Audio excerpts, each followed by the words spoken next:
Today, Bloomberg News reported that Mueller is also preparing to accelerate, that's the word, his probe into possible collusion between the Trump campaign and the Kremlin, which is really the heart of the matter here.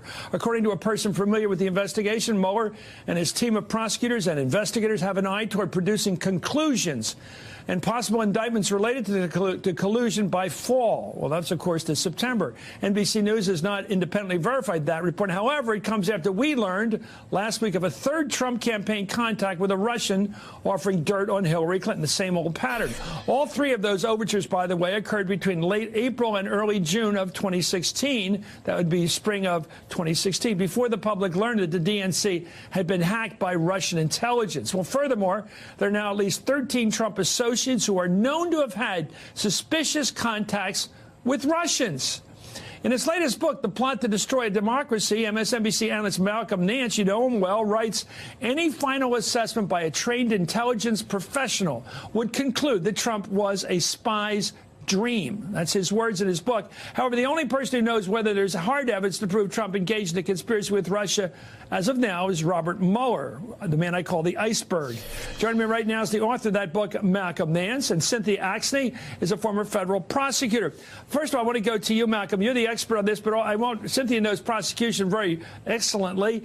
What's it mean when the word comes out, thanks to Bloomberg, that this prosecutor, Robert Mueller, has plans to move this thing, to skate it along, and perhaps come up with a report, not just on obstruction sometime in the next several months, but by the end of the year, in the fall, a report on collusion with the Russians involving the Trump people? Well, you know, it's been said by friends of Robert Mueller that his favorite hobby is putting people in prison. And I don't think that he's going to have a problem at all if he has the evidence to bring at least part of the conspiracy charges involving people having contacts with known intelligence officers together, and to be able to, at least in the first phase, go after people who were the initial dirty tricks teams who may have worked with Russia to support the Trump election. That will involve, of course, more indictments. We know Manafort's trial is coming up, and maybe he will turn. We don't know about that. But Robert Mueller is if he's going to accelerate his schedule, that means we're going to have a wild summer and someone is going to go to jail. He's not going to allow that to lapse. Well, Cynthia, one thing we know in the knowing world, maybe not counting Trump, in the knowing world, is that the Russians had an elaborate conspiracy to screw with our election in 2016. And it had so many points, so many, pieces to it, like an octopus. All these arms coming into everything, social media, election machinery, everything, people around Trump, people that were with Trump, people who have American-Russian sort of connections. All these efforts, and they have matched up, in many cases, as we said, with a lot of people who were reaching their arms out, too, to these squid-like arms coming out, and they were reaching and grabbing them and connecting with them. Right. There's a Russian under every rock. I would agree with Malcolm that if something is going to happen before September, it's going to be sort of on the outside segments, because on the inside, the heart of it, we read this and we think, oh, boy, maybe there's something up with Don Jr. or Roger Stone or Kushner. And my experience would tell me that isn't coming before September, that it will be something more on the outside. Roger Stone? I don't know about Roger Stone. He hasn't been interviewed yet. Rick Gates, Manafort? Manafort, I'm surprised, hasn't flipped yet. He's sitting in the central jail in Michael Virginia. Flynn. What? He's flipped. He's flipped. And remember that Mueller has a lot of information from Flynn, and he has a lot of information already from Cohen, and it's only a matter of time before Cohen flips. And because of the weight of 20 or 30 years he's looking at? No, yeah, because of the weight, and because he had enough information to indict him at the time he did the search warrants, because the search warrant was so broad and he was such an important person that would have moved up the chain through justice, and that I would definitely say there's enough. Have you been around long enough to know what the look of the eye in the eye is of a person about to flip? Hemingway, I've just been reading For Whom the Bell Tolls, and I take Hemingway very seriously, Malcolm, whether you do or not, sir, but I take him seriously. He talked in the Spanish Civil War. He said you could see in Pablo, one of his colleagues at arms, he saw the sadness in his eyes, and he said, this guy's going to flip. He's going to betray us, and he did. What I think he did. I haven't got to the end of the book yet, but I think he was going to flip. What I see is a guy who had a very good congressional fixer lawyer and has now switched to a lawyer who specializes in the United States Attorney's Office in the Southern District. And I also see a guy who has all the incentive, and I see a guy who's been dissed and disrespected by the president. Yep. That, to me, is a recipe for flipping. And to me, it's only a matter of time. But that's why I think we will not see the indictments before September, because there's too many little pieces to fall. And people who haven't been interviewed, that's what's really interesting for court watchers. Yeah. If you look at the investigation, some people haven't been interviewed, and those people have a problem. Well, this comes amid new reports on the continued threat that Russia poses to our elections. The continued threat. Politico reports Republican and Democratic lawmakers say the Trump administration is keeping them in the dark about whether the U.S. is ready to deal with Russian interference in the coming midterms this November. By the way, the campaigns are underway. We're getting toward the election. Quote, a half dozen senior House and Senate lawmakers say they're hearing only an alarming silence from the administration about what Moscow's trolls and hackers are up to. Malcolm, that's a question for you. Do you think, what's your hearing on this? Are we trying to prevent this all from happening again in 2018, which is now? No, we're not trying to prevent it because, you know, we have one half of this nation has been told not to believe anything related to the hacking of the DNC, to have anything to do with Donald Trump and the Republican Party. They control the government, and they have convinced the people inside the government to do just the minimal things that they had been doing before. There was no moonshot here to defend American democracy. There was no effort whatsoever to defend this nation from another hacking. Now, maybe it's not a hacking in the sense of the DNC. Maybe it's individual emails like the Podesta campaign had occurred to them. But we might see a wave of compromise, of, compromising information intended to, blackmail or coerce people during the run-up to this campaign. That, the U.S. news media is the dagger at the throat for that, and I fully expect to see that happen in the run-up to the campaign. Well, there's some cats on the hot tin roof here. You notice Roger Stone got a little skittish last week, and I'm wondering whether that, when he comes out and said, oh, yeah, I did have contact with a Russian, does that in any way indemnify him or protect him from prosecution to come out in public and say, okay, I'll admit it, before I get indicted, I did have something to do with the Russians? Malcolm, no, does that protect him? No, I don't think that protects him at all. The funny thing about Roger Stone, I met Roger Stone last year, is that, everything that he said during the campaign was designed to puff him up, to make him look like the ultimate insider. I think there's a reason he hasn't been interviewed yet by the Mueller team. And he's already denying a lot of the stuff that he said, his contacts with WikiLeaks. He just doesn't want to be caught out as a con man. He just doesn't want to be caught out as a fraud. I think he liked the tease. I think he likes the tease and the notoriety because it makes him a very important figure in this Trump world. Nobody wants to be indicted. Well, I mean, he basically went into the Congress and lied and said he hadn't had Russian contacts. And then when Mueller had the notes proving that he had that Russian meeting with a guy where they offered him dirt on Hillary Clinton, and he was just basically too cheap to pay for it. They wanted $2 million. Then he went in. Now he wants to, change his testimony. Well, that's not going to fool Bob Mueller. Well, just remember, Saddam Hussein pretended he had WMD, and he didn't. Look what happened to him. Thank you, Malcolm Nance. Thank you, Cynthia Oxney. Hey there, I'm Chris Hayes from MSNBC. Thanks for watching MSNBC on YouTube. If you want to keep up to date with the videos we're putting out, you can click subscribe just below me, or click over on this list to see lots of other great videos. Joining me now to discuss all of this is independent Vermont Senator Bernie Sanders. Senator, thanks for joining me. Really appreciate it. My pleasure. We have to start with this political earthquake overnight and what it means more broadly. This win by Ocasio-Cortez, what should it tell people like Nancy Pelosi? Should they be afraid? Should incumbents everywhere be concerned? I think that's not quite the right question. I think what it should tell the American people is that when you have candidates like Alexandria who have the guts to talk about the real issues impacting people's lives, she campaigned on health care as a right, not a privilege, raising the minimum wage to $15 an hour, demanding the wealthy start paying their fair share of taxes, making public colleges and universities tuition free. That is an agenda that will resonate all over this country. Now, she happened to have the added advantage of being an extraordinarily good candidate. And despite being outspent 10-1, she was able to run a strong grassroots campaign and win.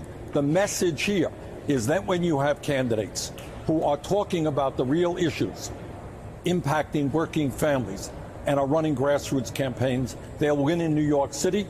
Yesterday, last night, they won in Maryland. Ben Jealous pulled off an upset, won a major victory to become the Democratic candidate for governor. We're seeing this happening all across the country. And Senator, I guess the question, it was a big night for progressives. There's no doubt about that. But are voters also saying they want a fresh set of eyes to come to Washington and to help set the agenda? The messaging aside here is part of this saying, look, we want some newcomers.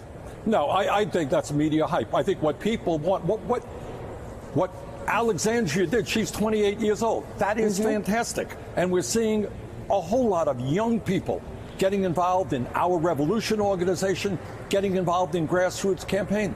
But what's most important is not just that she is young. What's most important that she is standing up for working families. You could have young people who are conservative. What we need now is a movement in this country, and it is happening, of saying that we should not be living in a country where the three wealthiest people now own more wealth than the bottom half of the American society. That's wrong. Those are the issues we should be talking about. Senator, one of the things that was so striking when you take a look at the campaign that she ran, which undoubtedly will be studied for years to come, is that she didn't make this about President Trump. Take a listen when she was asked about this on Morning Joe earlier today. They weren't personal fights with Donald Trump. It was making the counter argument to his policies. Right. I think that that's really the path forward. What we need to do is lay out a plan and a vision that people can believe in, and getting into Twitter fights with the president is not exactly, I think, where we're going to find progress as a nation. So is her strategy the key to winning in Trump country, not only in 2018, but in 2020, to not necessarily be so focused on President Trump? Well, that's just exactly what I said to you a moment ago. What she did is talk about the real issues facing her district, which happens to be a struggling working class district. So I think what Democrats have got to do is twofold. Number one, we do have to stand up to Trump's racism and his sexism and his homophobia and his xenophobia. You cannot allow that to pass. But more importantly, we need to lay out an agenda that says there is something wrong when we're the only major country on earth not to guarantee health care to all.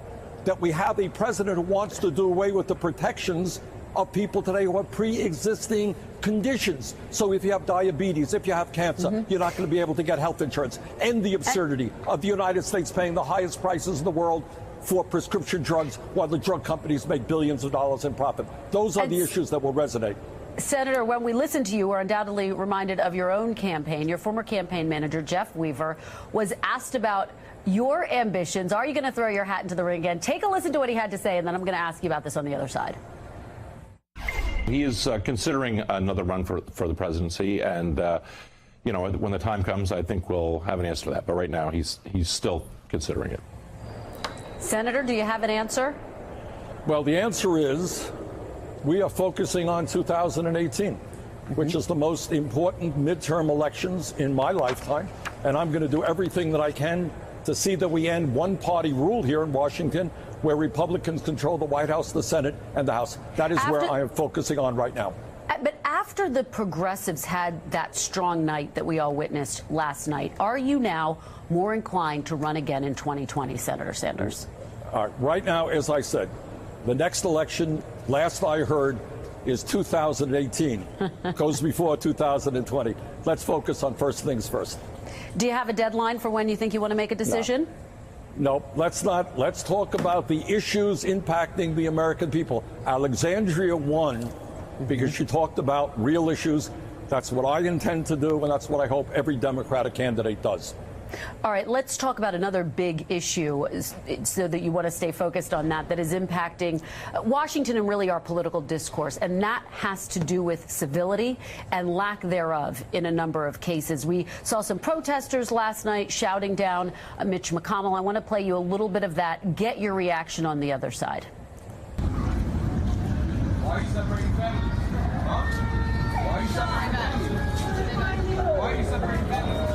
Why did you leave my husband alone? Why are you separating families? Why did you leave my husband alone? I'm not going to not trying to disrespect you, but why is he separating from He's not. I'm not trying to disrespect you. I'm not trying to disrespect you. He's separating family. He's separating forces. No. How does he sleep at night? How does he sleep at night? It is not a legal assignment. How does he sleep at night? It is not a legal assignment. Senator, are you concerned that there is a lack of civility in our political discourse and that it is not only something that we're seeing on the left or the right, but really we're just seeing tensions get very heated and we're failing to talk to each other? What do you do about that? Well, I'm not a great fan of shouting down people or being rude to people. I think we have a situation now in a Congress which is way out of touch with where the American people are. And people have a right to be angry when Congress gives tax breaks to billionaires and then wants to cut nutrition programs for low-income pregnant women. You have a right to be angry. But take that anger out in a constructive way. And that means do exactly what Alexandria did last night. Get involved in campaigns so that we end one-party reactionary rule here in Washington. That's how you should take your anger out. Senator, does that mean that you disagree with comments by Maxine Waters, that you disagree with kicking Sarah Sanders out of a restaurant? Are those both counterproductive actions? Look, as I said before, I think people have a right to go into a restaurant and have dinner.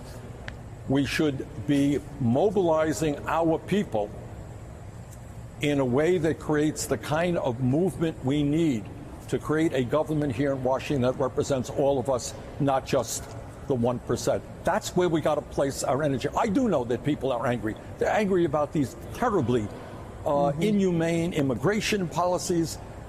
They're angry about the fact that they can't afford prescription drugs. They're angry about tax breaks that go to billionaires.